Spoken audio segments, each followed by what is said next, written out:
Hey, good morning, everyone. Let's talk about the FBI. I'm sure you saw yesterday, FBI Director Christopher Wray was testifying before Congress, and honestly, in terms of the questions, it's nothing new. They're asking about, of course, undercover agents on the word I cannot mention, J something, J6. Uh, they're asking about that. He refused to acknowledge whether or not they had undercover agents there that day who may have acted as provocateurs. They asked him about weaponization of government, the targeting of President Donald Trump, many things that suggest the agency has been politicized. But I think the real new thing is this. There are serious questions right now as to whether there need to be reforms within the FBI. And this, I think, is what's going to come out from these discussions. The idea of whether something needs to change, frankly. Because what we have seen, and at the very least, you can acknowledge when, again, Trump was still president and you had James Comey and those guys allowing for the investigations into Trump Russia to go through while knowing it was fake, and even allowed for attempts to remove Trump from office, as a sitting president, knowing it was fake, to allow that to happen. In other words, what you would traditionally call a palace coup, a coup d'etat. To allow that to happen demonstrated that if politicized, the FBI could launch a coup against our own government, that they could destroy our own government. And you could argue that James Comey, at least if not intentionally, did play a role where he almost did that. Of course, they did not remove Trump from office, at least not while he was president, but they did, of course, undermine his entire presidency using fake narratives. Trump Russia. Now, given that, there are some real questions as to what can be done. Because you might remember that when Special Counsel John Durham wrote his report detailing they call it the Crossfire Hurricane investigations, Crossfire Hurricane being the extravagant sounding name that the FBI gave to their investigations into Trump. Which is it's not normal for them to give like movie title names to investigations like that, by the way. Like it's not normal behavior, which does suggest even that was a little weird. But after John Durham released his report and exposed that what had happened, Durham's excuse, his logic in terms of how that was able to happen. How was it that false information was able to be presented at the FBI and they rolled with it? How was it that there were multiple gaps, things that even independent researchers, things that myself, for example, noted took place, were not taken into account? Or maybe they were and they were done anyways. But regardless, they launched these investigations. They undermined the President of the United States. And they allowed and sat back as individuals tried to remove him. Of course, James Comey was claiming he had evidence he did not. And James Comey, as former FBI director, frequently was making appearances on Twitter and elsewhere, making it seem like the President of the United States was a criminal when he was not. You can debate on everything else. On Trump Russia, he was innocent, right? Say as you will, the facts are out now. That being the case, what Durham said was that there was confirmation bias. Confirmation bias, meaning people's discernment had been damaged by their own bias. The lack of proper discernment. People assumed, well, Trump must be guilty. So this evidence I'm being presented with, even if flawed, must be accurate. We can argue that we all do that a little bit. I think a lot of people assume Hunter Biden is guilty of a lot of things. It's confirmation bias, and so if crack cocaine is discovered in a random part of the White House, everyone assumes it was him. Because it is, and I know that the circumstantial evidence is there, but it's not hard evidence, right? We don't know for a fact, but there's confirmation bias where we're like, gee, I wonder who it was. We can understand that. Yeah, well, look, I think it was him. I mean, if you have a guy taking photos of himself driving 170 miles on the freeway while smoking crack, and then he shows up at the White House and there's crack there, you generally think it might be that guy. You know what I mean? Anyways, on the point of the FBI, there are real questions now on, do there need to be checks and balances, additional ones? The problem is there already are checks and balances and they were not followed. What do you do if an agency chooses to not follow its checks and balances? Do you need additional oversight? Well, it was already there. And the problem is that the FBI, of course, has additional power. For example, Wray, as we speak, testifying before Congress yesterday, would be considered oversight.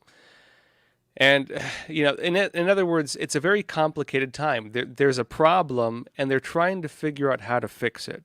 And so there are some real proposals right now on how they can fix the problem. Let me show you this. Town Hall had something, Heritage Foundation.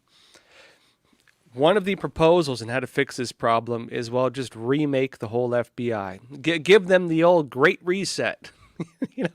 We've heard of the Great Reset. Maybe the FBI needs a Great Reset. And if you talk to some folks, they say this as well. There needs to be kind of a holding to account of individuals who did, in fact, violate the law. There needs to be a holding to account of individuals who violated their oath. There needs to be a holding to account of people who had confirmation bias and committed what could be considered in some countries treason. You try to remove a president from office. You try to overthrow the president of a country. What do you call that? What do you call it when a group of people tried to overthrow the president?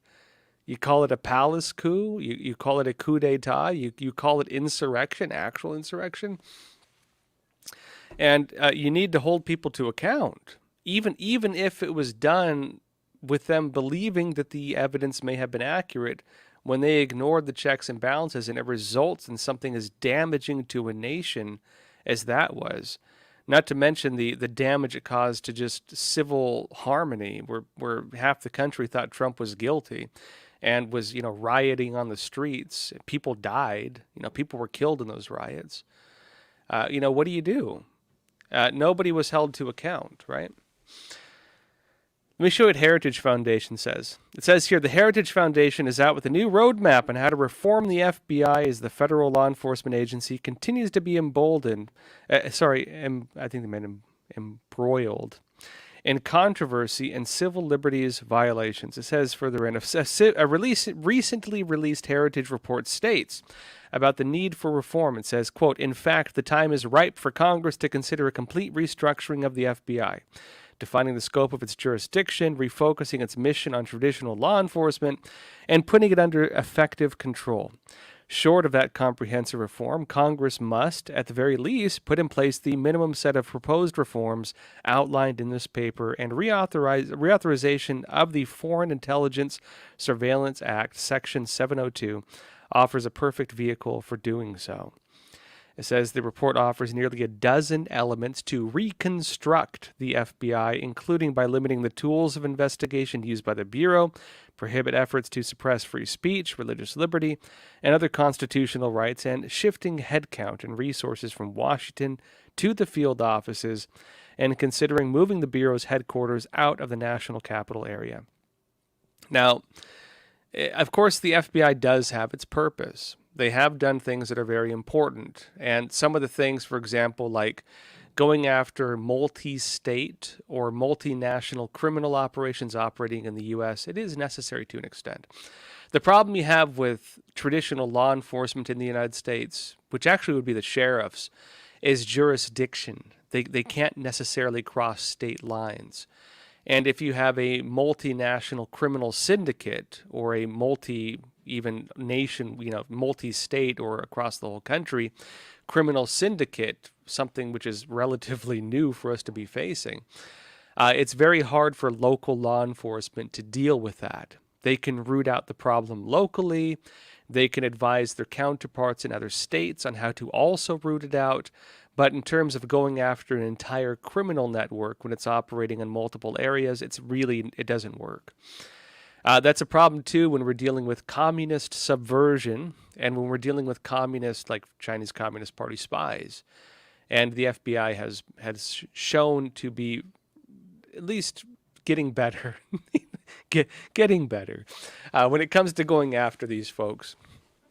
Now, that being said, if you were to ask me, right, if you were to ask me what should be done, I would tell you, this is my personal opinion, how to fix the FBI. If I were to give proposals, I would say this.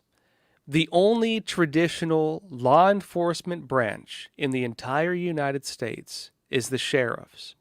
Sheriffs are elected officials. The sheriff can appoint deputies, right? Deputizing people, which are the sheriff and his or her deputies. The sheriff is sworn only to the Constitution. The sheriff has no allegiance outside of the Constitution. They are sworn to uphold and protect the Constitution against enemies, both foreign and domestic. They answer to no politician. They answer to no, agency. The DOJ cannot control them. DHS cannot control them. The President of the United States cannot force a sheriff to do something at their bidding. The sheriffs are, again, elected officials, sworn only, right, to the Constitution.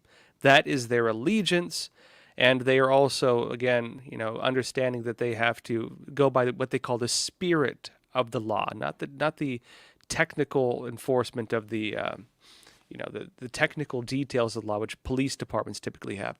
Police departments are, they're under the mayors, and they can be to an extent politicized, as they of course have to follow City Hall. The FBI is something new.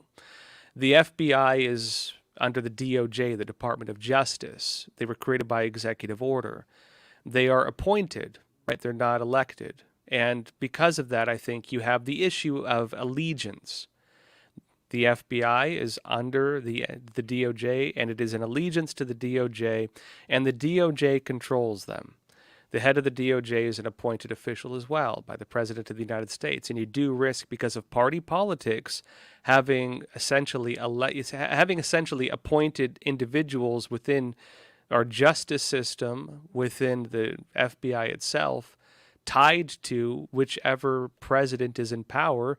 And because we have such deeply divided politics in this country, if you have the president in power, obviously, and they appoint their entire cabinet, you're going to have a politicized system, and you're going to have exactly the problems we had.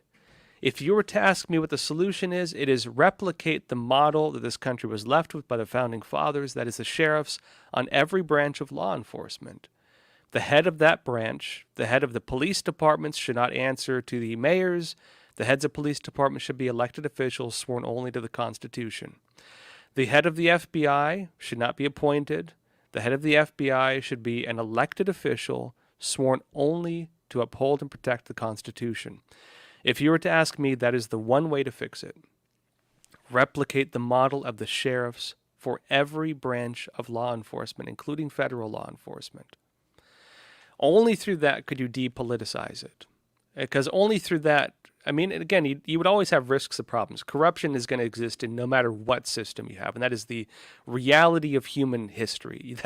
There is not a single model of government in the entire spectrum of all of human history that has ever been immune to corruption, because if individuals become corrupt, you're going to have problems. That's why you have checks and balances, and that's why you have systems in place to create, to an extent, divisions, let's call it. The separations of powers. It's why in the United States, Congress has to agree on the legislative side, the president has to sign off on it to even pass a law. In the again, Justice Department, the courts, the Supreme Court can still even challenge that. There are checks and balances, things that hold each other to account. If you were to ask me, again, the only way to fix the problems of politicized law in this country would be to replicate the model of the sheriffs, which is the form of law enforcement that the Founding Fathers intended to have for this country. That is the only solution, personally. That being said, let's talk about some other stuff. We'll jump over to Epoch TV for the rest, though, because I want to talk about how Biden avoided, or says he avoided, World War III. And in all honesty, he kind of did. I'd actually agree with him on this. Biden avoided World War III. Let's talk about this, but we'll jump over to Epoch TV for that. Again, those of you on YouTube, come join us. Breathe the fresh air of freedom. Escape censored news. Get away from censored news. They're not telling you the truth. They are dishonest individuals.